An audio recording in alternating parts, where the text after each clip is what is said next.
Welcome to easy cooking Tamil. Hi friends, இன்றைக்கி நம்மளோட வீடியோவில் ரவா கேசரி பண்ணுறது எப்படிங்கிறத பற்றி பார்க்க போகிறோம். ஃபஸ்ட்டு அதுக்கு தேவையான பொருட்கள் என்னெல்லாம் அப்படிங்கிறத பார்த்துடலாம். 1 கப் ரவை, 1 கப் சர்க்கரை, 3 டீஸ்பூன் நெய், கொஞ்சம் கிஸ்மிஸ் பழம், ஏலக்காய், நிலக்கடலை. நான் இன்றைக்கி நிலக்கடலை எடுத்துருக்கிறேன். நீங்கள் இதுக்கு முந்திரி பருப்பு வேணாலும் சேர்த்துக்கலாம். கொஞ்சமாக கேசரி பவுடர்.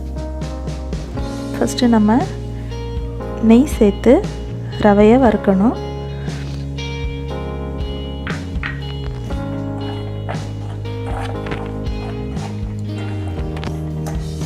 ரவை லைட்டாக பொன்னிறம் ஆகிற வரைக்கும் வறுக்கணும்.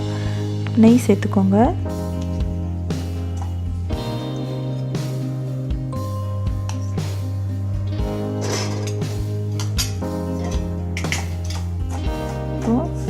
நல்லா வறுத்தெடுக்கணும். கைவிடாமல் கிளறிட்டே இருங்க. தீயை குறைச்சி வச்சுக்கோங்க, ஃபுல் ஸ்பீடில் வைக்க வேண்டாம்.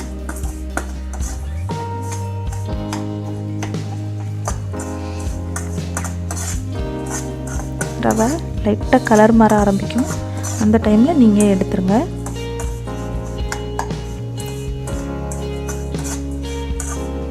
பாருங்கள், ரவை லைட்டாக கலர் மாறிடுச்சு. இதை எடுத்துடலாம்.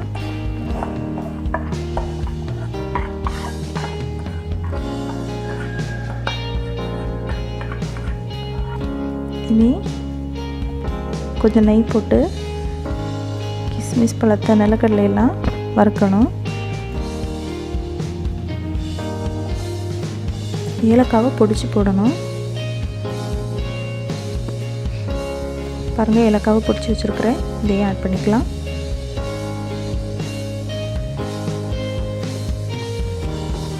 தீ குறைஞ்சி இருக்கட்டும், இல்லைன்னா உடனே கிஸ்மிஸ் பழம் நிலக்கடலை எல்லாம் கருகிரும்.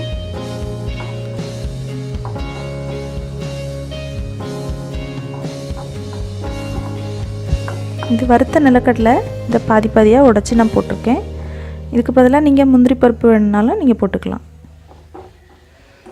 ஓகே, இனி 3 கப் தண்ணி.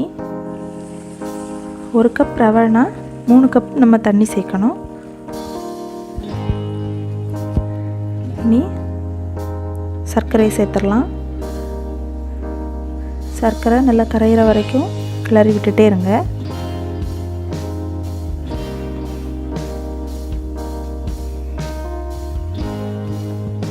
பாருங்க, சர்க்கரை நல்லா கரைஞ்சிருச்சு. இனி கேசரி பவுடரை கொஞ்சமாக ஆட் பண்ணிக்கலாம்.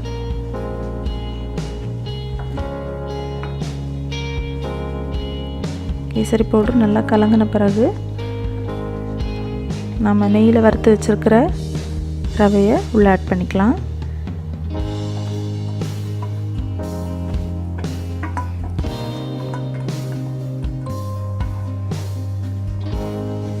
ரவையை உள்ளே ஆட் பண்ண பிறகு கொஞ்சம் நெய்யும் ஆட் பண்ணிக்கோங்க. இந்த மாதிரி அதை நல்லா கொதித்து வரக்கூடிய டைமில் கொஞ்சம் நெய் ஆட் பண்ணிக்கோங்க.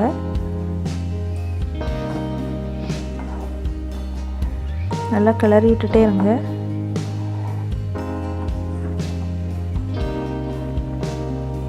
பாருங்கள், தண்ணி கொஞ்சம் குறைஞ்சி கொஞ்சம் கட்டி பருவம் வருது.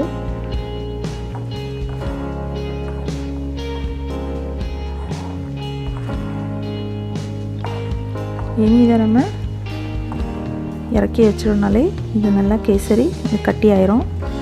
சூடு குறையும் போது கரெக்டான பக்குவத்தில் நமக்கு கிடச்சிரும். ஓகே, நல்லா ரெடி ஆயிடுச்சு. இனி அடுப்பு ஆஃப் பண்ணிடலாம்.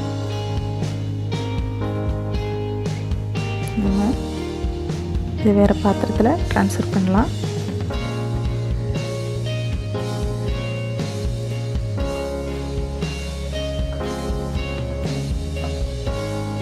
பாருங்கள், சூப்பரான ரவா கேசரி ரெடி ஆயிடுச்சு. இது பண்ணுறது ரொம்பவே ஈஸி தான். நீங்களும் வீட்டில் ட்ரை பண்ணி பாருங்கள்.